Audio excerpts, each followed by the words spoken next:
Sir sir সবসময় equal হবে না আসলে এটা। ডেনসিটি কি সবসময় ইকুয়াল হয় বলো দেখি? না স্যার। হ্যাঁ, তাহলে ডেনসিটি সবসময় ইকুয়াল হলে তো এটা কাজ করবে না, কারণ কোনো সময় মানে এক এক লিকুইডের ডেনসিটিটা এক এক রকম হবে। হ্যাঁ, লিমিটেশনের কথা বলছো না তুমি? জি স্যার। যেমন সিম্পলি বলতে density of soil particle may not be equal always, তাই না? সয়েল পার্টিকেলের ডেনসিটি কি একরকম হবে? ধরো যখন স্যান্ড পার্টিকেল থাকবে তখন একরকম বেশি থাকবে, যখন স্যান্ড পার্টিকেল ডোমিনেট থাকবে। যখন মনে করো ধরো ক্লে পার্টিকেল বেশি ডোমিনেট থাকবে তখন একরকম ডেনসিটি হবে। যখন মনে করো সিল্ট পার্টিকেল বেশি থাকবে তখন ডেনসিটি একরকম হবে। সে কথাটাই বলছে যে পার্টিকেলের ভেরিয়েশন কারণে ডেনসিটিটাও ভেরিয়েট করবে, যে জন্যই বলতে যে সয়েলের মানে পার্টিকেল ডেনসিটি একরকম কখনোই থাকবে না। তোমরা প্র্যাকটিক্যালে পড়বা, দেখবা যে 2.6 থেকে 2.75 পর্যন্ত ভ্যারি নরমালি, কিন্তু যদি লাইট মিনারেল থাকে তাহলে পার্টিকেল ডেনসিটি আরো কম হবে, যদি হেভি মিনারেলস থাকে তাহলে পার্টিকেল ডেনসিটি আরো বেশি হবে। এই বিষয়গুলো জড়িত, সেই কথাটাই বলতেছে যে পার্টিকেল ডেনসিটি কখনোই একই রকম হবে না, এটা ভ্যারি করবে। হাইড্রেশনের জন্য ওকে, কিভাবে কম বেশি হয় একটু যদি আরেকবার বলতেন। পানি যেখানে থাকবে সেখানে বেশি হবে না কম হবে বলো তো? পানি বেশি থাকার অর্থটা কি? মানে ওই মলিকিউলের সাথে যদি পানি থাকে তাহলে তো স্যার এর বেশি ওই হবে। মলিকিউলটা হ্যাঁ, পোরাস হবে ডেফিনেটলি। বেশি, পোরাস হলে পরে ফাঁকা স্থান বেশি থাকে, তার জন্য ডেন্স কম হয়, ডেনসিটিও কম হবে ডেফিনেটলি। ওকে স্যার অ্যাজাম্পশনের 3 নাম্বার পয়েন্টটাতে আমার সমস্যা ছিল স্যার, বুঝি নাই। বলো অ্যাজাম্পশনের কি সমস্যা? 3 নাম্বার পয়েন্টে কি লেখা ছিল? স্যার স্লাইড ফেললে সুবিধা হইতো। নাকি সামনে আছে, বলছে কি the extent of the liquid must be greater in comparison with the size of the particle. মানে কি দাঁড়াচ্ছে যে এক্সটেন্ট অফ দ্য লিকুইডের কি হবে, এক্সটেন্টটা বেশি হবে, হতে হবে না সাইজ অফ দ্য পার্টিকেলের থেকে? তার নাহলে পার্টিকেল কিভাবে পড়বে লিকুইডের মধ্যে? লিকুইডের মধ্যে পার্টিকেলটা পড়তে হলে কি করতে হবে? লিকুইডটা বেশি পরিমাণে থাকতে হবে, জি স্যার, তাই না? এবং অবশ্যই সেটা আরেকটা জিনিস বলছে কি যে greater than the size of the particle, মানে লিকুইডের সাইজটা যদি বড় না হয়, বলছে যে the extent of the liquid must be greater in comparison to the size of the particle. যে যে সাইজের পার্টিকেল আছে ডেনসিটি মানে লিকুইড যদি ওই পরিমাণই থাকে তাহলে কি পার্টিকেল নিচের দিকে পড়বে? না স্যার। পড়বে না, পড়বে না। হ্যাঁ, পড়বে তার না মানে কি স্যার। হবে? বেশি পরিমাণে থাকলে তখন পার্টিকেল গুলা কি পড়বে, নিচের দিকে আস্তে আস্তে যেতে পারবে, সেই কথাটাই বলছে। এটা একটা অ্যাজাম্পশন, মানে একটা ধরে নিচ্ছে যে এইরকম ঘটনাগুলো ঘটলে স্টকস লটা কাজ করবে। জি স্যার, বুঝতে পারছি। ওকে, আচ্ছা তাহলে আমরা আজকের ক্লাস শুরু করি। জি স্যার। এক মিনিট, তাহলে লাস্ট ক্লাসে আমরা কি পড়েছিলাম? লাস্ট ক্লাসে আমরা অনেকগুলো জিনিস কিন্তু পড়ছি একটু একটু একটু একটু করে। যেমন আমরা পড়েছিলাম স্টকস লটা কি, যে resistance offered by the liquid to the fall of the particle varies with the radius of the sphere not with the surface। সেটাকে একটা ফর্মুলা দ্বারা আমরা এক্সপ্রেস করেছিলাম, যেটাকে বলেছিলাম v equal to 2dp minus d into gr square divided by 9 nu। সেগুলোর কিছু denotes ছিল, প্লাস কিছু আমরা অ্যাজাম্পশন পড়েছি, কিছু লিমিটেশন পড়েছি। অ্যাট দ্য সেম টাইম আমরা মেকানিক্যাল অ্যানালাইসিস অথবা পার্টিকেল সাইজ অ্যানালাইসিস পড়েছিলাম, তার একটা অবজেক্টিভ পড়েছিলাম যেটা আমরা বলছিলাম যে টেক্সচারাল ক্লাস ডিটারমিনেশন এটা হেল্প করে বা identification. At the same time এটাকে দুই ভাবে করা যায় সেটা আমরা পড়ছি। যে ফ্র্যাকশনেশনকে আবার দুই ভাগে করা যায়, একটা আমরা পড়েছিলাম পিপেট স্যাম্পলিং, একটা হলো হাইড্রোমিটার মেথড। প্লাস কিছু সিমেন্টিং এজেন্টের নাম পড়েছি, কিছু ডিসপার্সিং এজেন্টের নাম পড়েছি এবং কিভাবে ডিসপার্স করা হয় আমরা বলেছিলাম দুই ভাবে, একটা মেকানিক্যালি আর একটা কেমিক্যালি। ওকে, এগুলো একটু সুন্দর করে তোমরা নিজেরা দেখে নিবা। তবে আসলে আমার একটা রিকোয়েস্ট যে যখন তোমরা কোনো ক্লাস করবা সেই ক্লাসটা আগেরটা একটু পাতাগুলা উল্টাবা, তাহলে কি হয় একটু মনে থাকে, সুবিধা হয়। এটাতে রিকল করতে খুবই ইজি হয়, কারণ আমাদের নর্মালি কি হয় একদিন দুই দিন তিন দিন পর আমাদের কি হয় যে ব্রেন থেকে আস্তে আস্তে আস্তে আস্তে ওটা দূরে থাকে এবং ওই জায়গাটা আর নতুন তথ্য দ্বারা পরিপূর্ণ হতে থাকে, যার কারণে ওটা ব্রেনের মধ্যে স্থায়ী করতে চাইলে আমাদের কি করার দরকার? স্থায়ী করতে চাইলে আমাদেরকে আসলে প্রয়োজন হয় ওই জিনিসটা বারবার রিকল করা। যত বেশি আমরা রিকল করব তত বেশি আমাদের মধ্যে মেমোরিতে স্থায়ী হবে। তাহলে আজকের ক্লাসটা আমরা একটু শুরু করি। আমরা আজকে পড়তে চাচ্ছি আসলে সয়েল কনসিস্টেন্সি। ওটা কোথায় গেল? একটু সময় দেখাচ্ছে না, আচ্ছা আবার দেখি একটু।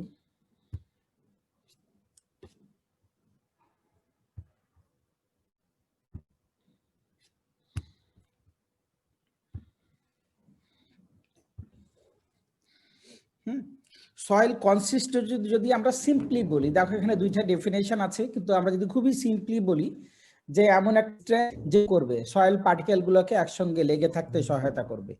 হ্যাঁ, যদি সিম্পলি বলি the consistency is the strength with which soil materials are held together. অথবা যদি আমরা বলি যে resistance of soil to deform, মানে কি এর মধ্যে এমন একটা ক্ষমতা থাকবে যে ক্ষমতার বলে সে কি করবে, সয়েলটাকে ডিফর্ম হতে মানে তার আকার পরিবর্তন করতে অথবা ভেঙে ফেলতে সাহায্য করবে আর কি, যেন সে ভেঙে ফেলতে না করে তা প্রতিবন্ধকতা প্রদান করবে। তার এখানে ডেফিনেশন এখানে যদি আমরা সিম্পলি বলি, দেখো দুইটা ডেফিনেশন বলছে, the resistance of A soil at various moisture content two mechanical stress or manipulation, মানে ময়েশ্চার কন্টেন্টের উপর ভেরি করেই কিন্তু তার মেকানিক্যাল স্ট্রেংথটা মানে ম্যানিপুলেশন করার ক্ষমতাটা কিন্তু ভেরি করে। তাহলে সিম্পলি যদি আমরা বলি সয়েল কনসিস্টেন্সি সিম্পলি বলছে কি consistency is the degree and kind of cohesion and adhesion that soil exhibits and or the resistance of soil to deform or disrupt under an applied pressure. তোমরা তো adhesion এবং cohesion পড়ছোই, তাই না? জি Yes, sir. sir. জি sir. বলি না যে similar পার্টিকেলের মধ্যে attraction থাকে তখন সেটাকে আমরা কোহেশন বলি, যদি ডিসিমিলার পার্টিকেলের অ্যাট্রাকশন থাকে তখন আমরা অ্যাডহেশন বলি। পানির মলিকুলের মধ্যে পানির মলিকুলের মধ্যে যখন অ্যাট্রাকশন থাকবে তো এটা কোহেশন, এবং বলে পার্টিকেল অন্য পার্টিকেলের সঙ্গে সয়েল দ্বারা আসলে লেগে থাকে এই বিষয়টা, সয়েলের সঙ্গে যখন ওয়াটারের একটা রিলেশন হবে। অর্থাৎ ডেফিনেশন যদি সিম্পলি বলা হয় ডিফাইন সয়েল কনসিস্টেন্সি সিম্পলি বা consistency and kind cohesion and adhesion that soil exhibits and the resistance of soil to deform under an applied pressure। একটা প্রেসার ক্রিয়েট করলে তার মানে ডিসরাপ্ট হতে বা ডিফর্ম হতে যে অবস্থাটা কাজ করবে, কত কি পরিমাণ শক্তি সে প্রয়োগ করে তার শেপটাকে একবারে সেম ওভাবে রাখবে সেটাকে বোঝানো হচ্ছে। এবং এটার জন্য কিছু ফ্যাক্টর আছে, জাস্ট খালি নামগুলো একটু জানার, যে rupture resistance, stickiness, plasticity, manner of failure and penetration resistance. আমরা একটু পরে যাই তাহলে একটু ডেফিনেশন আরো একটু ক্লিয়ার হবে আর কি। আর যখনই আমরা কনসিস্টেন্সি বলবো, কনসিস্টেন্সিকে আমরা তিনটা ভাগে আসলে এক্সপ্রেস করব, একটা বলছে ড্রাই, একটা ময়েস্ট এবং ওয়েট। ড্রাই মানে তো একবারই শুকনা, সেটা তোমরা বুঝছো। ময়েস্ট মানে কি পানির পরিমাণ বাড়তে থাকবে, আর ওয়েট মানে একেবারে কি স্যাচুরেটেড কন্ডিশন, ওভার স্যাচুরেটেড যখন থাকবে তখন সেটাকে আমরা বলবো ওয়েট। স্যার এবং আগের স্লাইডটা আরেকবার দেখান স্যার। প্লিজ তার মানে কিছু বুঝতে পারিনি, নেট থেকে বের করে দিছো, আরেকবার বলেন। বুঝি নাই স্যার এই টপিকটা আরেকবার বলেন স্যার, প্রথম লাইনটা বুঝতে পারেননি ভালো। আচ্ছা, সিম্পলি বলছে সয়েল কনসিস্টেন্সি আমরা কি বললাম, একটা স্ট্রেংথ, যে স্ট্রেংথের সাহায্যে কি হবে সয়েল ম্যাটেরিয়াল সঙ্গে লেগে থাকবে। অথবা যদি আমরা বলি যে তার হলো মানে যদি এক্সটার্নাল ফোর্স দ্বারা কোনো অ্যাপ্লাইড ফোর্স ইউজ করা হয় সেটার মধ্যে, যে ক্ষমতা বলে সে কি করবে তার অবস্থার পরিবর্তন হতে বাধা প্রদান করবে। বলছে সে ডিফর্ম হতে পারে, মানে তার আকারের পরিবর্তন হতে বাধা প্রদান করবে, অ্যাট দ্য সেম করবে, সেটাকে সিম্পলি আমরা কনসিস্টেন্সি বলছি। ওকে, এখানে একটু সুন্দর করে লিখেছে যে consistency is the degree and kind of cohesion and adhesion. এরই আমার দরকার আছে এই দুইটা ফোর্সের, that soil exhibits at the same time বলছে কি and or the resistance of soil to deform or rupture under an applied stress. Okay, এই যে কাজগুলো করার জন্য কিছু ফ্যাক্টর বলছে, যেটা stickiness, plasticity, manner of failure, penetration resistance এবং রাপচার রেজিস্ট্যান্স, যে কথাগুলো বলছে সেই কথাগুলো আমরা আস্তে দেখবো আর কি। Okay sir. আমরা একটু পরের স্লাইডে যাই। পরের স্লাইডে যে কথাটা বললাম যে কনসিস্টেন্সিটা তিনটার উপর ডিপেন্ড করে, সেটা ড্রাই, ময়েস্ট এবং ওয়েটের উপরে।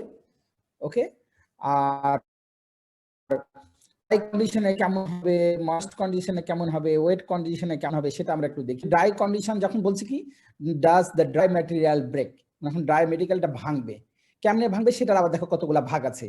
যে লুজ, লুজ মানে কি একটা একটা আলাদা সেপারেট থাকবে, কিছুই করা লাগবে না। দেন বলছে সফট, দেন বলছে স্লাইটলি হার্ড, দেন বলা হচ্ছে হার্ড, দেন বলা হচ্ছে ভেরি হার্ড, এবং তারপরে বলা হচ্ছে এক্সট্রিমলি হার্ড।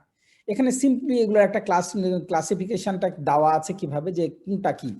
তাহলে যদি বলে যে classify soil consistently on the basis of dryness, যদি বলে তাহলে এই ক্লাসটা দিতে হবে। ক্লাসটা কি? Loose, soft, slightly hard, hard, very hard এবং এক্সট্রিমলি হার্ড। ওকে, স্যার কোশ্চেনটা আরেকবার। আচ্ছা যদি বলে classify soil consistency on the basis of dryness অথবা on the basis of dry, অথবা ক্লাসিফাই ড্রাই সয়েল কনসিস্টেন্সি, ঠিক আছে, ক্লাসিফাই ড্রাই সয়েল কনসিস্টেন্সি, ঠিক আছে। অথবা যদি on the এরকম একটা basis কিছু of থাকে, ধরো on the basis of dryness, এবার ড্রাই এর উপর ভাগ করছি না আমরা, ড্রাইয়ের উপর তো ভাগ করলাম, এটা ময়েস্টের উপর পরে আরবার আমরা পরের স্লাইডে দেখবো, তারপরে পরের স্লাইডে আমরা ওয়েটের উপর দেখবো, এটা তো ড্রাইয়ের উপর ভিত্তি করে। হ্যাঁ, দেখো লেখা আছে consistency of soil mass when dry, তার মধ্যে ড্রাই যখন থাকবে তখন কনসিস্টেন্সিটা কেমন হবে, এই ক্লাসগুলা তৈরি হবে। একটা বলছে লুজ, দেন বলছে সফট, দেন বলছে স্লাইটলি হার্ড, দেন বলছে হার্ড, দেন ভেরি হার্ড এবং এক্সট্রিমলি হার্ড। যদি তোমাদের এইরকম ঘটনা থাকে যে যদি বলে যে তোমরা হলো শর্ট নোট লিখো, পরীক্ষায় অনেক সময় শর্ট নোট থাকে যে ডিফাইন কনসিস্টেন্সি, সয়েল কনসিস্টেন্সি, তাহলে যদি শর্ট নোট লিখতে বলে তাহলে প্রথম তোমার কাজ হবে কি একটা ডেফিনেশন দেওয়া, তুমি তো ডেফিনেশন যাওয়া আছে সেটা দিলা, দেন কি করলা তার ফ্যাক্টরস গুলা দিলা, ওকে, তারপরে তার ক্লাসিফিকেশনটা দিলা যে soil consistency classify on the basis of dry, moist এবং ওয়েট। দেন তুমি যদি তোমার সুযোগ থাকে তখন শুধু নামগুলো লিখে দিলা যে dry soil classify on the basis of dry, তখন তুমি সিম্পলি বললা যে loose, soft, slightly hard, hard, very hard এবং এক্সট্রিমলি হার্ড। আরো যদি সময় থাকে তখন তুমি ময়েস্ট বললা, সময় থাকলে ওয়েট বললা। কিন্তু শর্ট নোট লেখার ক্ষেত্রে যত সুযোগ থাকবে সিকোয়েন্সিয়ালি একটু ইনফরমেশন দেওয়ার চেষ্টা করবা, তাহলে শর্ট নোটে কি পাওয়া যায়, ফুল মার্ক পাওয়া যায়। যে তার ডেফিনেশন দিলা, তার কোনো ইম্পর্টেন্স থাকলে সেটা দিবা, অ্যাট দ্য সেম টাইম যদি তার কোনো ফ্যাক্টর থাকে সেটা দিবা, যদি ক্লাসিফিকেশন থাকে সেটা দিবা। শুধু মানে শর্ট নোট মানে ডেফিনেশন না, ডেফিনেশন সঙ্গে অ্যাডিশনাল কিন্তু তথ্যকে যোগ করবা। ওকে, কারণ পরীক্ষায় দেখা যায় যদি কোশ্চেন না থাকে অ্যাটলিস্ট সয়েল কনসিস্টেন্সি একটা শর্ট নোট থাকবে, এই বিষয়টার জন্য আমি বললাম। তাহলে ড্রাইয়ের ক্ষেত্রে আমরা বললাম কি লুজ, লুজকে তারা কিভাবে করছে যে নন কোহারেন্ট, মানে কি তারা আলাদা থাকে। সফটকে কিভাবে বলছে soil mass is very weakly coherent and fragile, that means তারা খুবই উইক মানে দুর্বল ভাবে লেগে থাকে এবং কি ফ্রাজাইল কুইক ভেঙে যায় আর কি। স্লাইটলি হার্ড বলছে উইকলি রেজিস্ট্যান্ট টু প্রেসার, মানে যদি প্রেসার ক্রিয়েট করে সে উইকলি মানে তার মানে বল প্রয়োগ করার ক্ষমতা থাকে যে না ভাঙবো না। হার্ড হলে মডারেটলি রেজিস্ট্যান্স থাকে, ভেরি হার্ড হলে তার মানে প্রচুর মানে তোমাকে ভাঙতে অনেক সময় লাগবে সে বিষয়টা। আর যদি এক্সট্রিমলি হার্ড হয় তাহলে বলছে কি এক্সট্রিমলি রেজিস্ট্যান্ট প্রেসার এবং can not break into the hands, মানে হাত দ্বারা আমি ভাঙতে পারবো না, সেটা একবারে কঠিন হয়ে যাবে, সেই কথাগুলাই বলা হচ্ছে আর কি। তোমরা অ্যাটলিস্ট একটা পড়ে নিবা, মানে ড্রাই কনসিস্টেন্সির ক্লাসিফিকেশনটা মনে রাখবা যে লুজ হলে কি বলবো আমরা নন কোহারেন্ট, যদি সফট হয় তাহলে কি বললাম soil mass is very coherent and fragile, then slightly hard, then hard, then very hard, then extremely hard. Okay, non coherent কোনটা? নন কোহারেন্ট মানে কি যেটা কি আলাদা হয় না আর কি, মানে একটার সঙ্গে একটা লেগে থাকে না লুজ। কোহারেন্ট মানে আনডিসপার্সড আর কি। হ্যাঁ আনডিসপার্সড, ইয়েস, একটার সঙ্গে একটা আলাদা ভাবে এমনি অটোমেটিক আলাদা আছে। যেমন কি হবে স্যান্ডি সয়েল, স্যান্ড কি একটার সঙ্গে একটা লেগে থাকতে পারে না স্যার। হ্যাঁ, ওটা তুমি যতই ড্রাই অবস্থায় কি হবে এমনি কিছু করতে হবে না, অটোমেটিকই সে লুজ। মানে স্যার আর কি নন কোহারেন্ট অবস্থায় আছে। ডেফিনেটলি। ওকে, তাহলে আমরা নেক্সট স্লাইডে যাই, এই নামগুলো একটু মনে রাখবা। দেন নেক্সট স্লাইডে আমরা একটু দেখবো যে ময়েস্টের উপর ভিত্তি করে সেম একই রকমই আছে। ময়েস্টে বলছে কি লুজ, মানে কি এখন সয়েলটা কি হয়েছে ময়েস্ট কন্ডিশনে, মানে তার মধ্যে কিছু পরিমাণে ওয়াটার আছে। প্রথম যেটা আমরা ব্যাখ্যা করলাম সেটা হলো ড্রাই, তার মধ্যে কোনো ওয়াটার ছিল না, মানে একেবারেই কম পরিমাণে ছিল। ময়েস্ট তার মধ্যে মানে কি ওয়াটার যুক্ত হয়েছে। যদি ওয়াটার যুক্ত হয় তখন কি কয় ভাগে ভাগ করবো সয়েল কনসিস্টেন্সিকে, সেটা বলছে যে লুজ, যে নন কোহারেন্ট। দেন বলছে কি ভেরি ফ্রায়াবল, মানে কি soil material classes under very gentle pressure. Then বলছে ফ্রায়াবল মানে ইজিলি ভঙ্গুর যেটা। দেন ফার্ম মানে অল্পতেই ভেঙে যাবে। দেন ভেরি ফার্ম যেটা সেটাকে মানে কি সহজেই ইয়ে করা যায়। Soil material classes under strong pressure and extremely firm, যে soil material classes under very strong pressure and cannot be crushed between thumb and four finger. এই প্রত্যেকটার ক্ষেত্রে থাম এবং 4 ফিঙ্গারের একটা রিলেশন আছে, যেটার মাধ্যমে আমরা সয়েল ময়েস্ট কনসিস্টেন্সিকে ইজিলি আমরা এক্সপ্রেস করতে পারি। সেক্ষেত্রে বলছে কি, ময়েস্টের ক্ষেত্রে loose, very friable, very firm and extremely firm. Okay, আমরা এবার দেখি ওয়েটের ক্ষেত্রে কিভাবে তার ক্লাসিফাইটা করছে। তাহলে আগেরটা আমরা কি পড়লাম? আগেরটা আমরা পড়লাম loose, soft, slightly hard, hard, very hard এবং এক্সট্রিমলি হার্ড। এবার আমরা ময়েস্টের ক্ষেত্রে পড়লাম loose, very friable, firm, very firm এবং এক্সট্রিমলি ফার্ম। তার মানে লুজ মানে প্রেশার একবারেই লাগবে না, যত আমরা রাইট হ্যান্ডের দিকে যাব, এক্সট্রিমলি ফার্মে যাব, তখন তার মানে কি, তার আকারটাকে চেঞ্জ করার জন্য এক্সট্রিম প্রেশার প্রয়োগ করতে হবে, এবং কোনো কোনো সময় তাকে মানে কি একেবারে এক্সট্রিম প্রেশার না, হাত দিয়ে ভাঙা যাবে না, সেটাকে কি করতে হবে, তোমার মানে এক্সটার্নাল ফোর্স দিয়ে সেটাকে ভাঙতে হবে। সেই বিষয়টা কি এখানে তুলে ধরা হয়েছে। ফার্ম আর হার্ডের মধ্যে পার্থক্য কি? সেটাই তো কঠিন কোশ্চিন করলা, এখন নিজে বাইর করে, এটা তো আমি বলতে পারবো না। সব যদি আমি বলে দিই তো তোমরা কেমনে বলবা? দেখো, গুগল বন্ধু আছে তোমাদের? স্যার আছে স্যার। হ্যাঁ, আমি ওই যে মাঝে মধ্যে বলি তোমাদেরকে যে গুগল বন্ধুর সঙ্গে কিন্তু একটা খুব ভালো বন্ধু তৈরি করতে হবে। কিন্তু ভালো বন্ধু হতে পারে, গুগল বন্ধু কিন্তু খারাপ বন্ধু হতে পারে, তাই না? হতে পারে। স্যার অতএব বন্ধুর সঙ্গে ভালো বন্ধুত্ব তৈরি করতে হবে। যেখানে তোমার কনফিউশন লাগবে, জাস্ট সিম্পলি তুমি যাতে চলে যাবা, গুগল বন্ধুকে বলবা যে গুগল বন্ধু এটা আমি জানতে চাই। তুমি ভুল করলেও বন্ধু বলবে do you mean like that. তাহলে বন্ধু কত ভালো বন্ধু, বুঝছো? অতএব আমরা প্লিজ মাঝে মধ্যে গুগল বন্ধুর সঙ্গে জি প্লিজ বলুন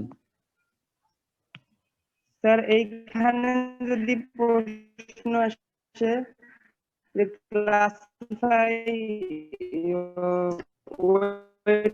সয়েল তাহলে কি আমরা এই ছকটা দিব নাকি শুধু ইয়াটা লিখলেই হবে?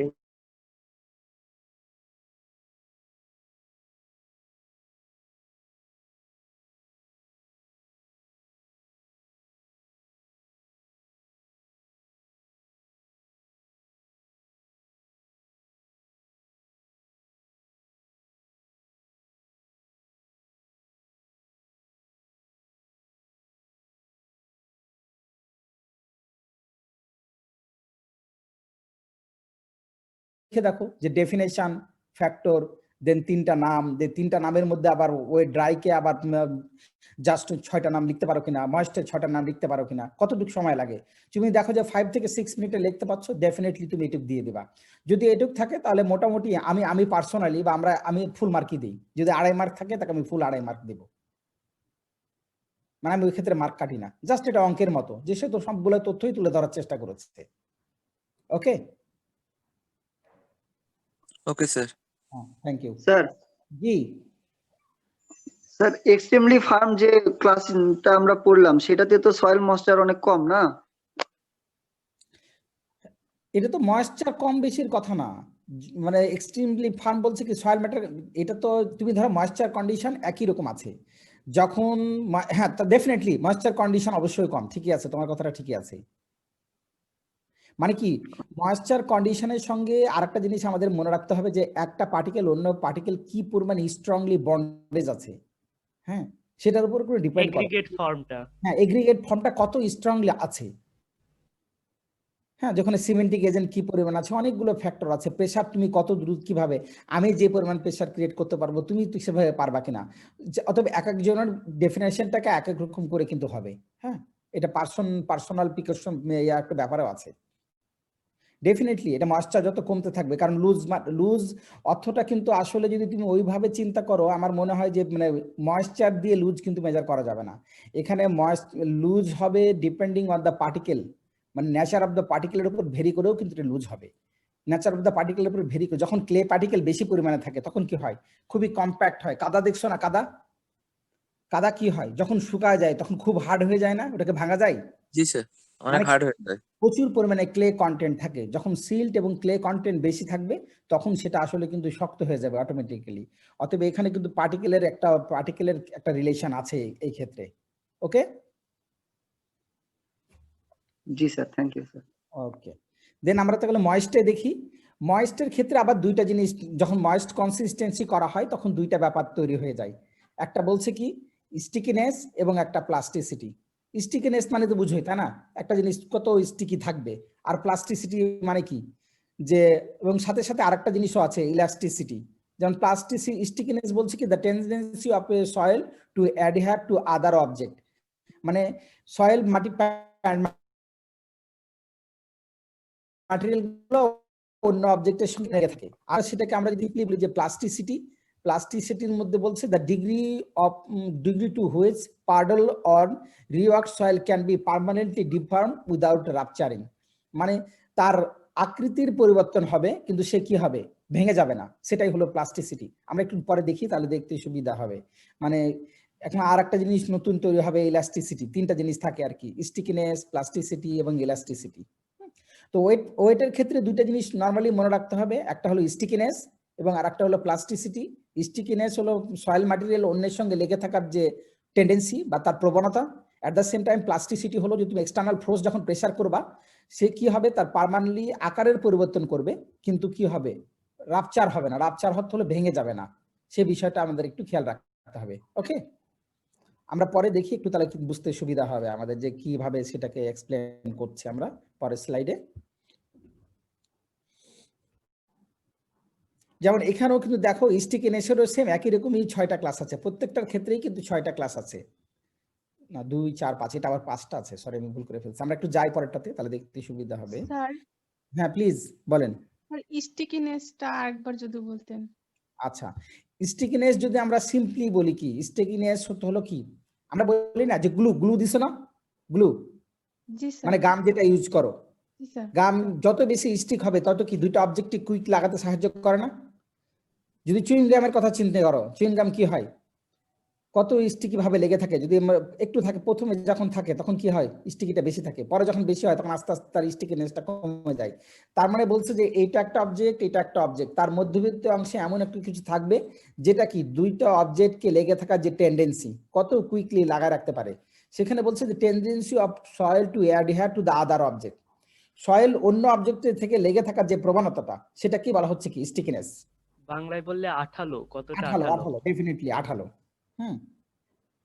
আর প্লাস্টিকের বাংলা তো আর প্লাস্টিসিটি তো কোনো বাংলায় নাই, প্লাস্টিসিটি এটা বাংলা আছে নাকি?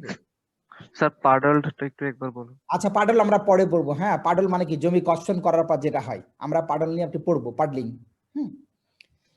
যে জমি যখন আমরা চাষ করব মানে কি কাদা করব, কাদা করাকে পাডলিং বলে আর কি। আমরা এটা পরে যাচ্ছি, এই জন্য আমি আর বলি নাই, এটা আমরা পরে বলবো। পাডলিং সেই পাডল মানে প্লাস্টিসিটি মানে কি স্থিতিস্থাপকতাটা বোঝায়, মানে বিকৃতি করলেও তার পূর্বের অবস্থায় একটা ফিরে আসে এরকম? না, বিকৃতি করলে পূর্বের অবস্থায় ফিরে আসতে হবে না, যদি পূর্বের অবস্থায় ফিরে আসে সেটা কি স্যার হবে, ইলাস্টিসিটি স্যার। ওটা ইলাস্টিসিটি হবে, তাই না?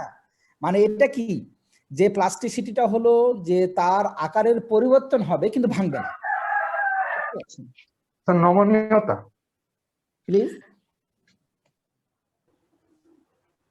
নমনীয়তা, প্লাস্টিক নমনীয়তা, নমনীয়তা আর কি জানি বলতে পারবো না, কঠিন অবস্থা, বাংলা গুলো বলা তো।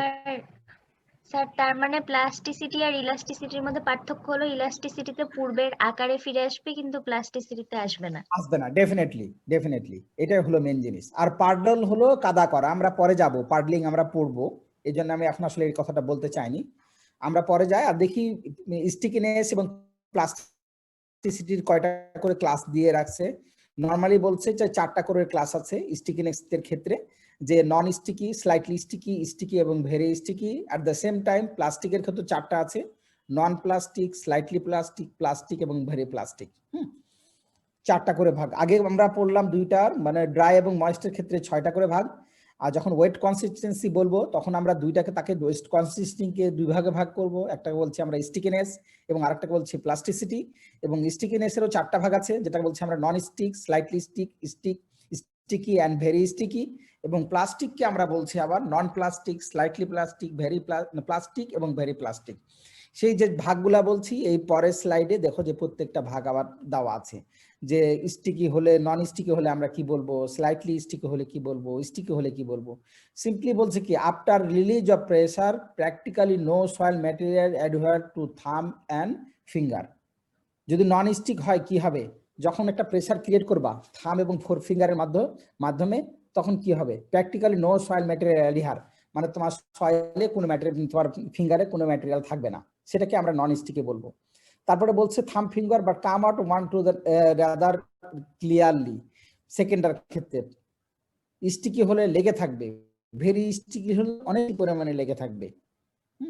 এটা আমরা মাস্টার্সে একটু মোর ডিটেল পড়াই, যেহেতু তোমাদের লেভেল অনে, জাস্ট একটু খালি আইডিয়া গুলা নেওয়া, নামগুলা কেমন আর কি সেটার ধারণার জন্য। আর যদি প্লাস্টিক বলি, দেখো non plastic no wire is formable, non plastic হলে কি কোনো ওয়্যার ফর্ম করতে পারবে না। স্লাইটলি প্লাস্টিক হলে কি ওয়্যার ফর্ম করবে কিন্তু ব্রেকস ইমিডিয়েটলি, বা প্লাস্টিক হলে wire form but breaks if bend, যখন আমরা বাঁকা করব। এমনি বলছে ভেরি প্লাস্টিক যে wire form and can be bend into a ring, এটাকে রিং এ পরিণত করা যাবে, তখন সেটাকে আমরা প্লাস্টিক বলবো। জাস্ট তোমরা নামগুলা শুধু পড়ে রাখলেই হবে, এখানে অত বেশি দরকার নাই। সিম্পলি যে স্টিকিনেস এবং প্লাস্টিসিটির যে 4টা করে ফর্ম আছে, সেই ফর্মটা একটু মনে রাখবা, যে non sticky, slightly sticky, sticky এবং very sticky. Simply non stick মানে থাম এবং ফোর ফিঙ্গার যতই তুমি চেষ্টা করো না কোনো, একটার সঙ্গে লেগে থাকবে না। যদি স্লাইটলি হয় কিছুটা লেগে থাকবে, আর যদি স্টিকি হয় তাহলে লেগে থাকবে, আর ভেরি স্টিকি হলে খুবই বেশি পরিমাণে লাগবে, এটা মনে রাখবা। আর প্লাস্টিকের ক্ষেত্রে যে প্রথমটা ওয়্যার ফর্ম করবে না, দ্বিতীয়টা ওয়্যার ফর্ম করবে, মানে ওয়্যার মানে একটা রোপের মতো বা তারের মতো তৈরি করা যাবে, মানে আঙ্গুলের মতো পাতলা হয়ে আস্তে আস্তে, মানে এভাবে করো একটু ওয়্যার ফর্ম করবে। প্লাস্টিকের ক্ষেত্রে ওয়্যার ফর্ম করবে কিন্তু বেন্ড করতে গেলে, রিং করতে গেলে ভেঙে যাবে। আর যদি তুমি ভেরি প্লাস্টিক করো সেটা কি হবে, একটা রিংও তৈরি করবে। এটা সিম্পলি মনে রাখার জন্য তোমার সহজ হবে আর কি। এই আমি কি কুইক বলতেছি নাকি, মাঝে মধ্যে আবার কনফিউজ হয়ে যায়। ঠিক আছে। না স্যার ঠিক আছে। আচ্ছা ওকে। তাহলে এই জাস্ট নামগুলা, তাহলে আমরা যদি বলি ড্রাইয়ের ক্ষেত্রে আমরা 6টা নাম পড়েছি, ময়েস্টের ক্ষেত্রে আমরা 6টা নাম পড়েছি, এবং আমরা যদি ওয়েটের ক্ষেত্রে ধরি তাহলে 2টা ভাগ আছে। একটা হলো আমরা সিম্পলি বলবো যে প্লাস্টিসিটি, আর একটাকে আমরা বলবো স্টিকিনেস বা স্টিকি। এটাকে আবার 4টা ভাগে ভাগ করেছি, যে non sticky, slightly sticky, stick এবং ভেরি স্টিকি, এবং নন প্লাস্টিক, স্লাইটলি প্লাস্টিক, প্লাস্টিক এবং ভেরি প্লাস্টিক। এই নামগুলো শুধু মনে রাখলেই হবে, জাস্ট নামগুলো মনে রাখার চেষ্টা করবো। আর কোনো সময় যদি সিম্পলি বলে তখন তোমার একটু মনে রাখা যে নন স্টিকি মানে তো অবশ্যই এটা লেগে থাকবে না, মানে আঠালো ভাব থাকবে না। ভেরি প্লাস্টিক মানে কি, সেটা হলো রিংও তৈরি হবে না, বল কিন্তু ওয়্যার তৈরি হবে, এট দ্য সেম টাইম রিং তৈরি করা যাবে, একটু মনে রাখার জন্য এটা। আচ্ছা, আমরা যে এই অংশটার বাইরেও আরেকটু জিনিস আমরা পড়বো, যে এই যে সয়েল কনসিস্টেন্সি বিহেভিয়ারের সঙ্গে কিছু রিলেশন আছে। যে টিলেজ মানে কি, জমি কর্ষণ বা পাডলিং, জমি কাদা করা। পাডলিং করে দেখছো না তোমরা? এখন যদি তোমরা মানে রাস্তা হাত দিয়ে যাও, দেখবা পাওয়ার টিলার দ্বারা কি করছে, পানি দিয়ে জমিকে ভিজায় রেখে কাদা তৈরি করে তারপর আমরা ধান লাগাই, তাই না? পাডলিং, এগুলো কেন করি আসলে, এই বিষয়গুলো আমরা একটু দেখি। টিলেজ অপারেশন মানে কি, জমির কি ব্রেকডাউন করা, তাই না? সিম্পলি দেখো বলছে যে এগুলো আসলে শর্ট নোট হিসাবে বেশি থাকে, যে টিলেজ, তখন তুমি সিম্পলি ডেফিনেশন দিলা, তার অবজেক্টিভ দিলা, এবং যদি সুযোগ থাকে কোনো ইম্পর্টেন্স দিলা আর কি। হ্যাঁ, যে টিলেজ বলতে সিম্পলি কি বলছে, tillage is the physical manipulation of soil with tools and implements for loosen the surface crust and bringing about condition favorable for seed germination and plant growth। মানে যখন আমরা টিলেজ করব তখন সেটার সঙ্গে আমরা নরমালি পানির রিলেশন রাখবো না, আর যখন টিলেজ পানি দিয়ে করব তখন সেটাকে আমরা পাডলিং বলবো, বুঝছো? মানে টিলেজ করলে জমি কি করে ফেলবো, আমরা আলগা করে ফেলছি। পাডলিং করার অর্থ হলো পানি ধরে রাখতে সহায়তা করবে, এই বিষয়টাই কাজ করবে।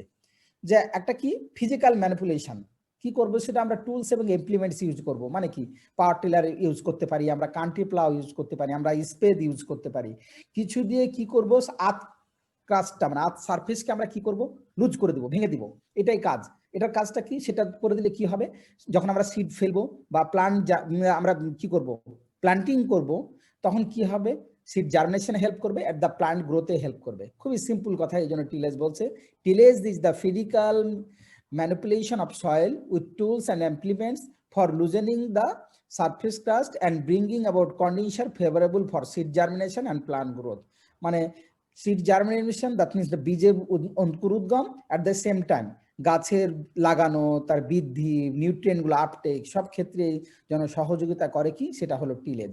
আর সিম্পলি যদি বলি যে টিলেজ আসলে কেন করি আমরা, তাহলে প্রথমে বলছে কি produce A satisfactory seed bed which promote seed germination. Seed bed আমরা তৈরি করতে হলে কি করতে হয়, আগে মাটিগুলোকে ঝুরঝুরা করতে হবে। দেন বলছে কি রিমুভ উইডস, এটা সহায়তা করে কি জমিতে যতগুলো আগাছা থাকে সেই আগাছাগুলো রিমুভ করতে পারবে, কারণ যখন চাষ করা হয় একটা আবার মাটি উলট পালট করা হয়, সেটা তোমাকে কি উইড রিমুভে হেল্প করবে। দেন বলছে কি make soil capable of absorbing water, যেহেতু এটা কম্প্যাক্ট আছে আমরা মাটিটাকে ভেঙে দেওয়া তার মানে পোরাস করলাম, পানি ইজিলি অ্যাবজর্ব করতে পারবে।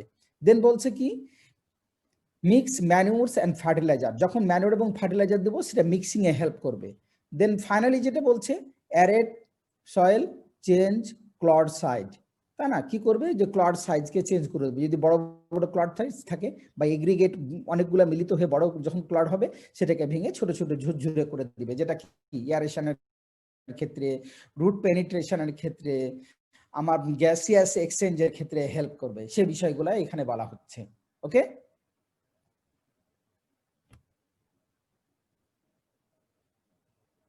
না সবাই হারাই গেছে নাকি? স্যার, লাস্টেরটা আরেকবার একটু বলবেন। লাস্টেরটা যেটা বলছে যে অ্যারেশন, কারণ কি যখন কম্প্যাক্ট থাকে তার মানে কি এয়ার ইজিলি ঢুকবে, তুমি মনে করো যখন খোলামেলা থাকবে তখন কি হবে বাতাসটা ইজিলি যেতে পারবে। তার মানে কি যে আমরা যে কথাটা বলি গ্যাসিয়াস এক্সচেঞ্জ, যে অক্সিজেন এবং কার্বন ডাইঅক্সাইডের যে সার্কুলেশন হবে সেই জিনিসটাকে বলছে যে অ্যারেট সয়েলকে অ্যারেশনে হেল্প করবে। এবং চেঞ্জ ক্লড সাইজ, ক্লড মানে কি দলা, মাটির দলাগুলা বড় থাকবে, আমরা টিলেজ করে করে কি করি মাটির দলাগুলা কি করি আস্তে আস্তে ভেঙে ভেঙে ছোট করে দিই।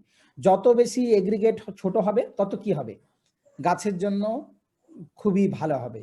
বড় এগ্রিগেট থাকলে তো সেটা আসলে ডিফিকাল্ট হয়ে যাবে গাছের উদ্যানের ক্ষেত্রে, মানে তার নিউট্রিয়েন্ট ক্যাপাসিটি যত এগ্রিগেট ছোট হবে নিউট্রিয়েন্ট বেশি ধরে রাখতে পারবে, সেই কথাটা এখানে বলা হচ্ছে। স্যার টিলেজ অপারেশন কি সয়েল ইলেকট্রিভিটিকে প্রভাবিত করবে? ডেফিনেটলি করবে, মানে ফ্রম দ্য প্রথমে হয়তো মনে হবে যে কিছুটা মাইক্রোবিয়াল কমিউনিটির কিছুটা ডিসরাপ্ট হবে, কিন্তু সেটা আবার কিন্তু পরবর্তীতে যখন এয়ার সার্কুলেশন হবে, পানি পাবে, সবকিছু পাবে, তখন কিন্তু তার মাইক্রোবিয়াল পপুলেশন আবার বেড়ে যাবে। হ্যাঁ, এটা তো আমরা কমিউনিটি, যে মাইক্রোবিয়াল কমিউনিটি স্ট্রাকচার হয়তো কিছু সময়ের জন্য ডিসরাপ্ট হবে, কিন্তু পরবর্তীতে সেটা তার কন্ডিশনটা কিন্তু আবার ফেভারেবল হয়ে যাবে। তাছাড়া স্যার নিউট্রিয়েন্ট রিডিস্ট্রিবিউশনটা তো হবে। হ্যাঁ, ডেফিনেটলি ওপরের নিউট্রিয়েন্ট গুলো নিচে গেল, নিচের নিউট্রিয়েন্ট গুলো ওপরে আসলো, কারণ পার্কুলেশন লিচিং হয়ে নিউট্রিয়েন্ট নিচের দিকে চলে যায়, সেই নিউট্রিয়েন্ট গুলোর আবার কি হবে রিডিস্ট্রিবিউশন হবে, যেটা বললাম সেটাও হেল্প করবে। ওকে, দেন আমরা যে কথাটা বললাম যে পাডলিং, আমরা সিম্পলি যদি পাডলিং বলি, যে আমি আগেই বললাম যে পাডলিং মানে কি, দেখো যে কি হচ্ছে ট্রাক্টর থেকে কি কাদা করা হচ্ছে, তাই সিম্পলি যদি পাডলিং বলে কি বলছে যে it refers two breaking down soil aggregates at near saturation into ultimate soil particles. মানে কি করবে সয়েল এগ্রিগেট গুলোকে ভেঙে দিবে কখন স্যাচুরেশন কন্ডিশনে, মানে যখন পানি দ্বারা কি বোথ ম্যাক্রোপোর এবং মাইক্রোপোর ফিল থাকবে। এগুলো পড়াইছে তোমাদের মাইক্রোপোর পড়াইছে। তার মানে কি করা কাদা তৈরি করা আর কি। দেন সেকেন্ড পয়েন্ট বলছে কি mechanical breaking and dispersing of soil aggregate destroys the soil structure and forms the puddle zone, মানে পাডল যে মানে কাদা জোনটা তৈরি করবে। দেন বলছে for a farmer puddling is mixing soil water to make it soften for transplanting and impervious to water percolation. তার মানে কি করবে জি স্যার, এটা তো ওভার স্যাচুরেটেড কন্ডিশন না? একটা কথা বলা আছে যে নিয়ার স্যাচুরেশন হলে পাডলিংটা শুরু হবে আর কি। আর পাডলিং করতে হলে অবশ্যই বেশি পানি দিতে হবে, তাছাড়া তো পাডলিং হবে না। মানে কি যে it refers to break down soil aggregates at near saturation, মানে নিয়ার স্যাচুরেশন এটা শুরু হবে, তারপরে যখন স্যাচুরেশন বেশি হবে তখন পাডলিং তুমি ভালো মতো করতে পারবা, সে কথাটাই বলা হচ্ছে। হ্যাঁ, ওভার স্যাচুরেশন ঠিকই আছে, কিন্তু নিয়ার স্যাচুরেশন দিয়ে সেটা শুরু হবে। ওকে ওকে স্যার। আচ্ছা, আরেকটা কথা যেটা বলছে যে এটা কি করবে যে ইমপারভিয়াস টু ওয়াটার পার্কুলেশন। পাডলিং এর একটা অন্যতম কাজ হলো আসলে কি যে পানি যেন ধরে রাখতে পারি আর কি, সেই জন্য পাডলিং করা হয়। পাডলিং করলে কি হবে কাদা হয়ে যাবে, একটার সঙ্গে মিক্সবে, নতুন করে আবার মাটি যুক্ত হবে, যখন কি হবে পানি ধরে রাখতে সহায়তা হবে। এটা বলছে ইমপারভিয়াস, মানে পানি যেতে পারবে না। টু ওয়াটার পার্কুলেশন হলো যে downward entry of water within the soil column, যে পানি যখন নিচের দিকে চলে যাবে, সয়েল কলামের নিচের দিকে চলে যাবে, তখন সেটাকে বলা হয় পার্কুলেশন। অতএব পানি যদি নিচের দিকে চলে যায় তাহলে তো গাছ মানে ধান চাষ করা যাবে না নর্মালি, এই জন্যই পানিটাকে ধরে রাখার জন্য পাডলিং করা হয়, সে কথাটা বলা হচ্ছে। আচ্ছা, এটার সঙ্গে আরেকটা রিলেশন আছে যে প্লাউ প্যাডের। প্লাউ প্যান শুনছো তো মনে হয় তোমরা, আমাদের যেহেতু ক্লাস যে 0 to 15 সেন্টিমিটার ডেপথের নিচে একটা ডেন্স এবং কম্প্যাক্ট লেয়ার তৈরি হয়। এটা কেন তৈরি হয়? যে কন্টিনিউয়াস টিলেজ অপারেশন, প্লাউইং, হ্যারোইং, ল্যাডারিং এ করার ফলে ওপরের অংশটুকু শুধু কি হয়, ব্রেকডাউন হয়। কিন্তু 0 থেকে 15 সেন্টিমিটারের পরে একটা কম্প্যাক্ট ডেন্স লেয়ার তৈরি হয়। এই প্লাউ প্যান তৈরিতে কিন্তু পাডলিং সহায়তা করায়। যখন এই প্লাউ প্যান তৈরি হওয়ার অর্থ কি হলো, এই 0 to 15 সেন্টিমিটারের নিচে পানিটা কিন্তু সহজে যেতে পারবে না। এবং পানি এবং যেহেতু যেতে পারবে না, পানি আর না যাওয়ার অর্থটাই হলো কি, যতগুলা নিউট্রিয়েন্ট তোমরা অ্যাড করবা সেই নিউট্রিয়েন্ট গুলা কি এই প্লাউ প্যানের উপরেই থাকবে। অর্থাৎ নিউট্রিয়েন্ট লিচিংটা যেটা বলি আমরা, নিচের দিকে চলে যাওয়া পানির সঙ্গে, সেই জিনিসটাও হবে না। তা বলছে যে 0 to 15 centimeter below the surface dense and compact layer. এবং এটা কেমন হয়, 3 to 5 সেন্টিমিটার থিক হয়।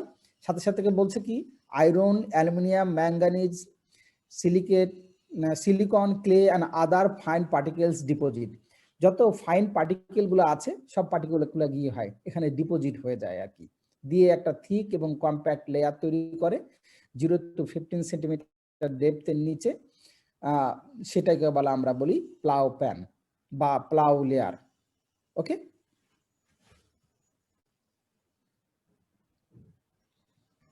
স্যার প্লাউ লেয়ার প্যানটা হওয়া কি আসলে ভালো না এটা আসলে ক্ষতি করে স্যার?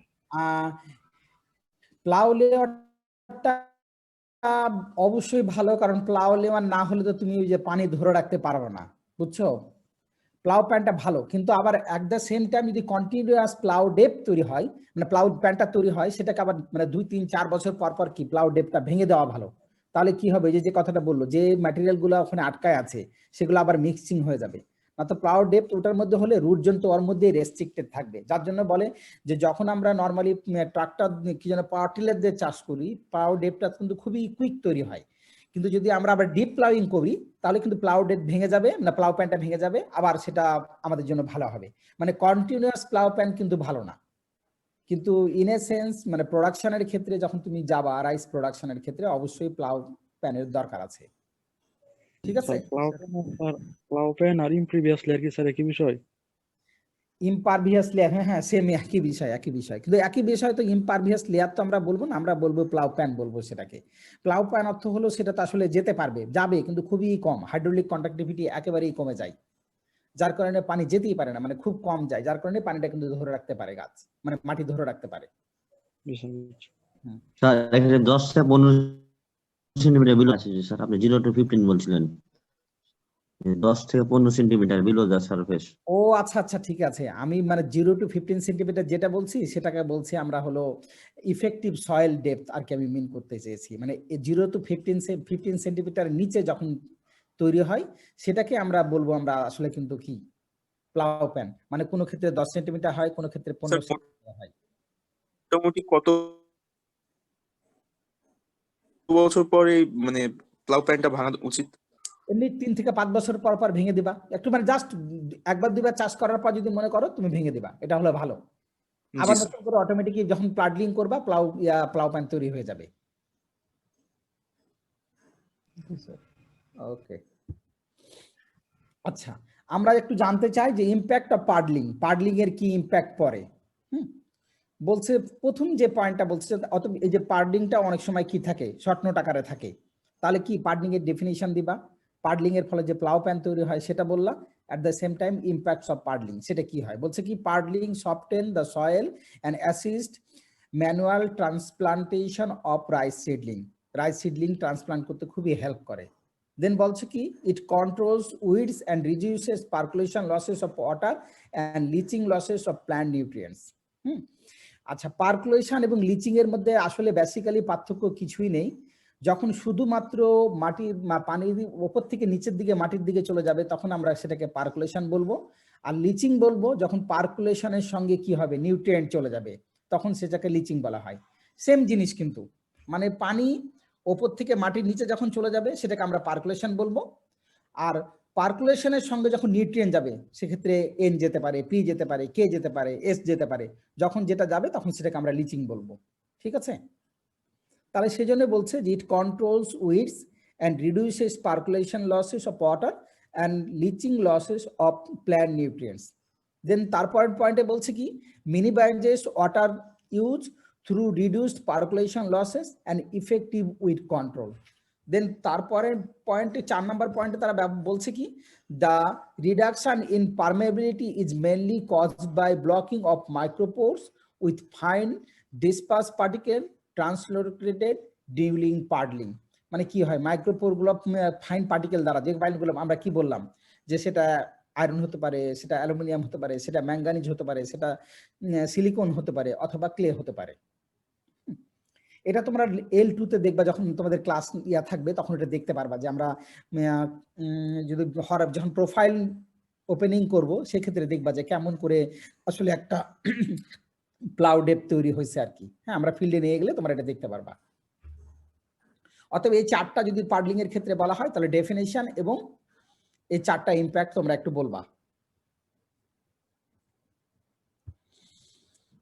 আমরা জাস্ট 2টা জিনিস একটু দেখবো যে শ্রিঙ্কেজ অ্যান্ড সুয়েলিং, এই 2টা বিহেভিয়ার এখানে আছে। শ্রিঙ্কেজ এবং সুয়েলিং বিহেভিয়ার সয়েলের এই দুটো কাজে লাগে আর কি। সিম্পলি তোমরা জাস্ট টার্মিনোলজি 2টা একটু জেনে রেখো, তাহলে আজকের আমার যেটুকু পোর্শন সেটুকুই থাকবে। মেনলি আমি আচ্ছা যাই, আমি ক্লাস শেষ করি, তারপর তোমাদেরকে আমি বলবো যে কি ধরনের কোশ্চেন হবে।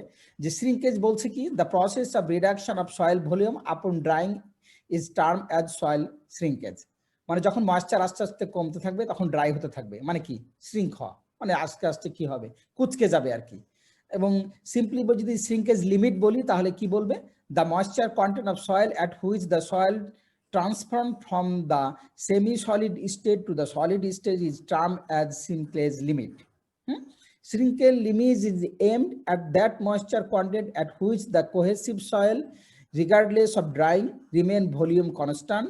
Also, the change in color upon drying from dark to light approximately indicate the shrinkage limit. অতএব যখনই পানি থাকবে তখন কি হয়, সেটা ডার্ক কালার দেখায়, যখনই শুকায় যেতে থাকে তখন কালারটা কি হবে, লাইট হবে। অতএব ডার্ক থেকে যখন লাইটের দিকে যাবে তখনই বোঝা যাবে যে এটা শ্রিঙ্কেজ লিমিটে চলে গেছে। এই কথাটাই সিম্পলি বলছে এখানে। এই জাস্ট অংশটুকু যে শ্রিঙ্কেজ, অনেক সময় যেটা থাকে যে শ্রিঙ্কেজ এবং সুয়েলিং শর্ট নোট থাকে, শ্রিঙ্কেজ এবং সুয়েলিং, দ্যাট মিনস তুমি দিবা সাথে শ্রিঙ্কেজ লিমিট এই কথাটা বলে দিবা। আর সুয়েলিং তার মানে শ্রিঙ্কেজ মানে বুঝছো যে স্যার একটু বাংলায় বলেন তো এটা। আচ্ছা, শ্রিঙ্কেজ মানে কি, কুচকে যাওয়া, মানে কি একটা জিনিস বেশি ছিল, একটা বেলুন ফুলেছিল, মানে এটা সুয়েলিং হয়ে আছে, সুয়েল হওয়া। বেলুনটা যখন আস্তে আস্তে কি হবে, গ্যাস চলে যাওয়ার ফলে ছোট হয়ে যাবে, তখন কি হয়, শ্রিঙ্ক হওয়া। সিম্পলি মানে শ্রিঙ্কেজ কি বলছে, যখন সয়েলটা ওয়েট ছিল ড্রাই হয়ে যাবে সেটাকে আমরা বলছি, এবং ভলিউমটা কমে যাবে তখন সেটা আমরা শ্রিঙ্কেজ বলছি। আর লিমিট বলছি ওটাই যে সেমি সলিড স্টেট থেকে যখন সলিড স্টেটে যাবে সেটাকে আমরা শ্রিঙ্কেজ লিমিট বলছি। এবং এটা আমরা বুঝতে পারবো কিভাবে, যখন ডার্ক কালার সয়েলটা আস্তে আস্তে লাইট কালারের সয়েল যে পরিণত হবে সেটা ইন্ডিকেট করবে যে শ্রিঙ্কেজ লিমিটে পৌঁছায় গেছে। ওকে ওকে স্যার। হ্যাঁ আচ্ছা, আর যদি আমরা সুয়েলিং সিম্পলি বলি, সুয়েলিং এর ক্ষেত্রে বলছে when a confined body of clay is allowed to absorb water, swelling pressure develop which may be as high as several bars.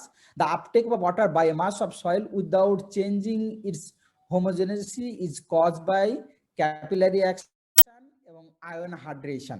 যদি আমরা সুয়েলিং মানে কি সিম্পলি বোঝানো যাবে, যখন মাটি কি হবে, পানি অ্যাবজর্ব করবে।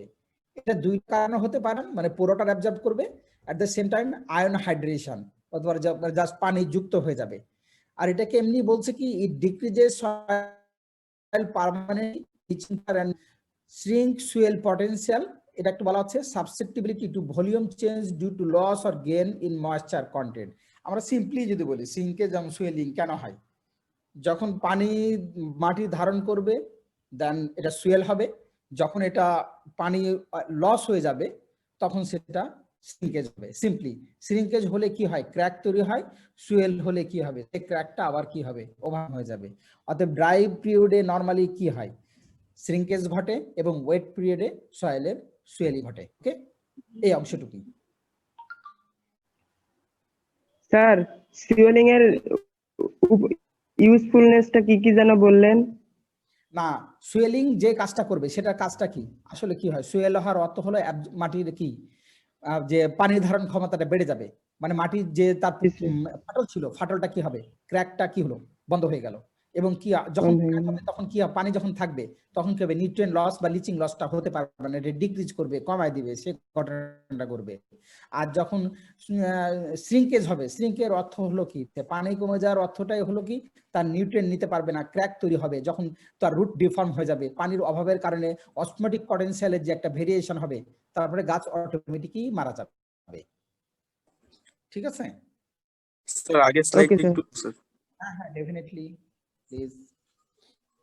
তার মানে এখানে যে ঘটনাটা ঘটবে, আমি একটু বলি, মানে কোশ্চিন নরমালি থাকে states the Stokes law with some limitation and assumption, অথবা Stokes law with limitation assumption, যেগুলি থাকুক।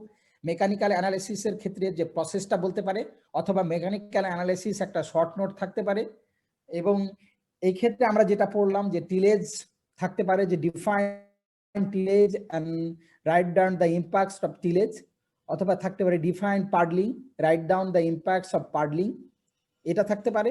অথবা সিম্পলি সুয়েলেজ অ্যান্ড সিঙ্করেজ, যে জিনিসটা থাকতে পারে একটা শর্ট নোট হিসেবে থাকতে পারে। কনসিস্টেন্সির ক্ষেত্রেও নর্মালি শর্ট নোট হিসেবে থাকতে পারে, অথবা একটা ক্লাস বর্ণনা করতে পারে। বর্ণনা করতে গেলে আমি ডেফিনেটলি, যেহেতু আমি আমার পোর্শনের কোশ্চিন করব, সিম্পলি তোমরা ড্রাই এবং ময়েস্ট পড়ে রাখবা। এটা তো এমনিই জানো যে ওয়েট কনসিস্টেন্ট আমরা দুইটা, প্লাস্টিক এন্ড স্টিকিনেস। স্টিকিনেসের চারটা ভাগ বলেছি, যে নন স্টিক, স্লাইটলি স্টিক, স্টিক এবং ভেরি স্টিকি। এবং প্লাস্টিকের ক্ষেত্রে চারটা বলেছি, জাস্ট নামগুলো মনে রাখবা, এইটুকু পড়লেই হবে এখান থেকে। স্যার শুধু নাম দিলেই হবে নাকি বর্ণনার সাথে সব দিতে হবে? না না, বর্ণনা লাগবে না, যদি পারো তুমি দিবা যে নন স্টিকি কি। মার্কস কত থাকবে? এটা 2 মার্ক, 2.5 মার্ক থাকে, 2.5 মার্ক বা 4 মার্ক, এটা ডিপেন্ড করবে। Okay sir. এটা মার্কের উপর ডিপেন্ড করে তোমরা দিবা। আমি বারবারই বলি যে কোশ্চিন অ্যানসারিং ডেফিনেটলি দিয়ে দিই আগে। যদি ডেফিনেট মেকানিক্যাল অ্যানালিসিসটা প্রথমে আসে, তাহলে তুমি সিম্পলি বলবা কি মেকানিক্যাল অ্যানালিসিস কি, এবং তার একটা অবজেক্টিভ আছে না, সেটা বললা। জি স্যার। কি করা হয় দুই ভাবে, তার প্রথম কাজটা কি হলো, মেকানিক্যাল অ্যানালিসিস স্টেপের 2টা স্টেপ আছে। একটা কি, যে আমরা প্রিপারেশন করব স্যাম্পলটা, সেকেন্ড স্টেপ বলছি কি আমরা ফ্র্যাকশনেশন করব। প্রিপারেশনে 2টা ধাপ আছে, শুধু জাস্ট 2টা ধাপ বলবা। একটা হলো কি রিমুভাল অফ সিমেন্টিং এজেন্ট এবং মেকানিক্যাল ডিসপারশন। আর ফ্র্যাকশনেশনে বলবা যে 2 ভাবে করা যায়, একটা হলো পিপেট স্যাম্পলিং আর একটা হলো হাইড্রোমিটার মেথড। এই অংশটুকুই বলবা, তাহলেই হবে। ডেফিনেশন, অবজেক্টিভ, 2টা স্টেপ ইনভলভ আছে, যে হলো প্রিপারেশন অফ সয়েল স্যাম্পল, আর একটা বলছে fractionation of soil sample.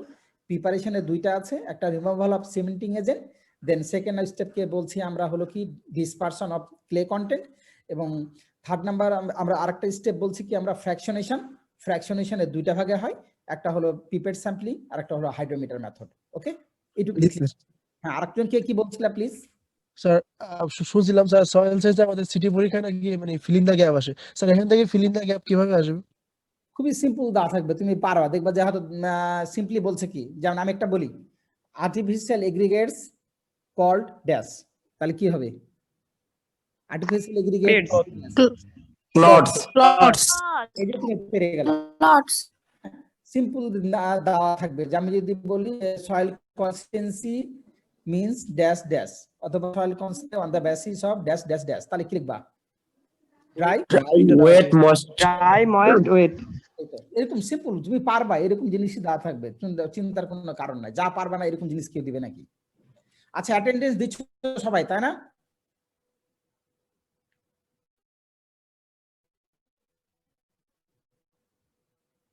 Hello, সবাই অ্যাটেন্ডেন্স গুলো দিয়ে ফেলো। আর সকলকে ধন্যবাদ, যে আসলে আমি তো প্রথম দিনটা একটা হজবরল হয়ে গেল, বাট নট ব্যাড, একটা নতুন জিনিস জেনে রাখলা, হয়তো এটা ফাইনাল ইয়ারে কাজে লাগবে তোমাদের। স্যার একটা কোশ্চেন করব স্যার। হ্যাঁ হ্যাঁ, একটা না, 2টা 4টা 5টা সব কোশ্চেন করবা, করো। না স্যার, একটাই কোশ্চেন আছে স্যার। হ্যাঁ প্লিজ। মানে স্যার শ্রিঙ্কেজ এন্ড সুয়েলিং, এটা তো স্যার মানে প্রাকৃতিক ভাবে হয়, ন্যাচারালি হয়। হ্যাঁ, নরমালি মানে পানির উপর ডিপেন্ড করে এই ঘটনাটা ঘটে, তাই না? যখন কি হবে এভাবে এটা কি মানে আমাদের লাভের জন্য কি এটা আমরা মানে আর্টিফিশিয়াল ভাবে করতে পারি কিনা? আর্টিফিশিয়াল ভাবে করতে পারি বলতে তুমি পানি কমায় দাও, তাহলে তো অটোমেটিক ড্রাই হয়ে গেল, তাই না? তুমি পানি দিবা না, ড্রাই হতে জি থাকবে। স্যার। যেমন ন্যাচারালি হয় বলতে কি, এখন যদি তুমি গ্রীষ্মকালে দেখো যে যেগুলোতে যে সব জায়গাগুলোতে ময়েশ্চারের অভাব আছে, হ্যাঁ, বারিন্দ্রাকে যেখানে পানি নাই, সেখানে কিন্তু মাটি অটোমেটিক ফেটে গেছে। এই যে ফেটে গেছে, সেটাই কি, সেটাই কিন্তু শ্রিঙ্কেজ। আবার যে জায়গাতে হলো পানি দিতে পারতেছে, তারা কি হবে, পানি দিয়ে ভিজায় রেখে রেখে রেখে রেখে ওটাকে আবার কি তার পুরো অবস্থায় ফিরে রেখে পার্লি করে কিন্তু ধান চাষ করছে। হ্যাঁ, সেটা জি স্যার, ন্যাচারালি হলে বুঝতে বৃষ্টির পেরেছি। হতো, আর আর্টিফিশিয়ালি আমরা কেমনে করলাম, পানি প্রয়োগ করে, মানে ইরিগেশন দিয়ে করতেছি। জি স্যার। বিষয়টা এটাই। লিংকে যেতে পারতেছে না কেন? পারতেছি না স্যার, দেখি আমি আবার তোমাকে পাঠাচ্ছি, যে পাচ্ছ না। হ্যাঁ, সাকিব পার নাই। সাকিব এবার পাইছো? সাকিব যদি তুমি না পাও, আমাকে এই মেলে মেল করে দিবা। যারা পাচ্ছ না তারা এই আমার ইমেল অ্যাড্রেসে মেল করে দিবা।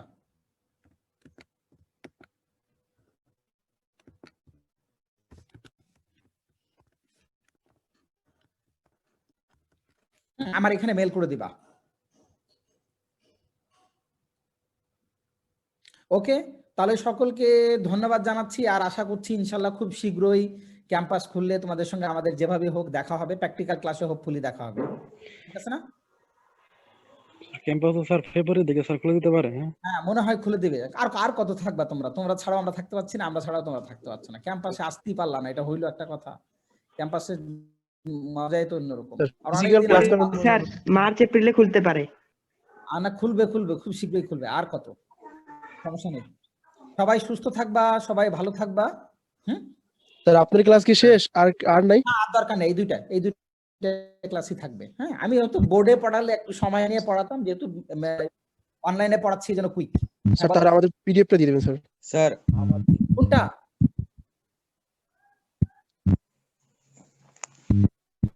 আমাদের যে স্যার সেমিস্টার 1 এ অনেক প্র্যাকটিক্যাল বাকি আছে, ওগুলো হবে হবে, ওগুলা না হয়ে পরীক্ষা নেবে নাকি? স্যার আমাদের সেমিস্টার 1 প্র্যাকটিক্যাল হয়েই তো পরীক্ষা নেবে, তার আগে পরীক্ষা নিতে আবার পারবে? সেমিস্টার 2 তখন সে আগে সেমিস্টার 1 না দিয়ে কি 2 এ যাবা নাকি? 1 দিবা, ক্লাস হওয়া দরকার, এই জন্য ক্লাস করে রাখতেছে আর কি, বুঝছো না? মধ্যে একটা ব্রেক দিয়ে হয়তো ভার্সিটি খুলে কি ক্লাস আর সেমিস্টার 1 এ প্র্যাকটিক্যাল? ভার্সিটি খুললে প্রথমে হয়তো একটা প্র্যাকটিক্যাল ক্লাস হবে কুইক, মানে ডেমনস্ট্রেশন গুলো হয়ে যাবে। ডেমনস্ট্রেশন হওয়ার পরেই পরীক্ষা শুরু হয়ে যাবে। পরীক্ষা হয়ে তারপর 2 এর, মানে এটা জাস্ট হলো তোমাদের ক্লাসগুলো আগে রাখা, 2 এর ক্লাসগুলো। তাহলে তো স্যার আমাদের খুশি হওয়ার কোনো কারণ নাই স্যার, খুললেই পরীক্ষা। অটো পাসের খুশি? অটো পাসে ভাল লাগে নাকি? তুমি নিজেকে প্রমাণ করে ইয়া করবা না? ইউনিভার্সিটিতে পাস করার জন্য পড়া লাগে। যে পরিমাণ ইন্টারমিডিয়েট এবং কি মানে যারা এসএসসি এবং এইচএসসি তে যে পরিমাণ পড়েছো, তার যদি 10% পড়ো, লাইফ একবার অন্যরকম হয়ে যাবে, বুঝছো? আমি তো পরীক্ষার আগের দিন ইয়া করতাম, টিভি দেখতাম। আচ্ছা স্যার, পরীক্ষার আগে 10-15 দিন ছুটি দিবে না? কেন পরীক্ষার আগে ছুটির দরকার কি? তোমরা তো এখন বসে বসে পড়ে নিচ্ছ সব। স্যার এখন কোন পড়া পড়বো, ফার্স্ট সেমিস্টার না সেকেন্ড সেমিস্টার? ওইটা দিবে, সময় দিবে, চিন্তা নাই। ওই 15 দিন ও তো থাকবে, স্যার তখন পড়বে। 5 দিন দিলেই হবে, আর দরকার নাই। হ্যাঁ হ্যাঁ, তুমি 5 দিন দিলেই পারবা, তুমি এক রাতে পড়লেই পারবা। বড় ভাইরা বলছে না, আর রাতে এক রাতে কি আর পারা যায়? খালি মুখেই বলা। মুখে বলা যায়, তাই না? তাহলে এক রাতে পড়লে কেমন পাস করবা সেটা তো নিজেও বুঝতেছো, তাই না? জি স্যার, বড় ভাইদের আমার রেজাল্ট একটাই দেখে বোঝা যায় স্যার। সুযোগ থাকলে সিম্পলি প্রত্যেক দিনের একটু করে পাতাটা উল্টাবা। আজকে আমি কি পড়ালাম একবার উল্টাও, গতকালকে আমি কি পড়াচ্ছি একবার উল্টাও। প্রত্যেক পাতাটা উল্টাবা। আর প্রচুর সময়, 2 ঘন্টা পড়তে পারলে এমনি ফাস্ট হওয়া যাবে। যে 2 ঘন্টা 2.5 ঘন্টা প্রতিদিন পড়তে পারবে, সে ডেফিনেটলি ফাস্ট। 2 ঘন্টা জাস্ট যদি 2 আওয়ার্স পড়তে পারো, 2 আওয়ার্সটা পড়া আমার, বুঝছো তো? আজকে 2 আওয়ার্স পড়নি মানে আগামীকাল কয় আওয়ার হবে? 4 আওয়ার। অনেক সময়। আবার ধরো 2 দিন পড়লা না, তার মানে পরের দিন কয় ঘন্টা পড়তে হবে? 6 ঘন্টা। যদি 3 দিন না পড়ো, তাহলে পরের দিন কয় ঘন্টা পড়তে হবে? 8 ঘন্টা। আর যদি তুমি প্রত্যেক দিন রেগুলার পড়ো, তোমার কে মানে ফার্স্ট সেকেন্ড থার্ড ফোর্থ মানে পজিশন আটকানোর কোনো সুযোগ নাই। দিনের গ্যাপ তুলতে হলে তো আগামী কয়দিন আমাদের পড়া থেকে উঠাই যাবে না। এই জন্যই তো আগে বলছি, তো আগে তো এই জন্যই পড়তে হবে রেগুলার। যে রেগুলার পড়বে তার জন্য কোনো কিছু হবে না, সিম্পল রেগুলার পড়লেই হবে। জি স্যার, কয়েকশো ঘন্টা ডিউ না ডিউ নাই, তুমি পড়লেই হবে, আস্তে আস্তে পড়া হয়ে যাবে। ইউনিভার্সিটির মজাটা কি জানো? যে পড়াবে সেই কোশ্চিন করবে, সেই খাতা দেখবে।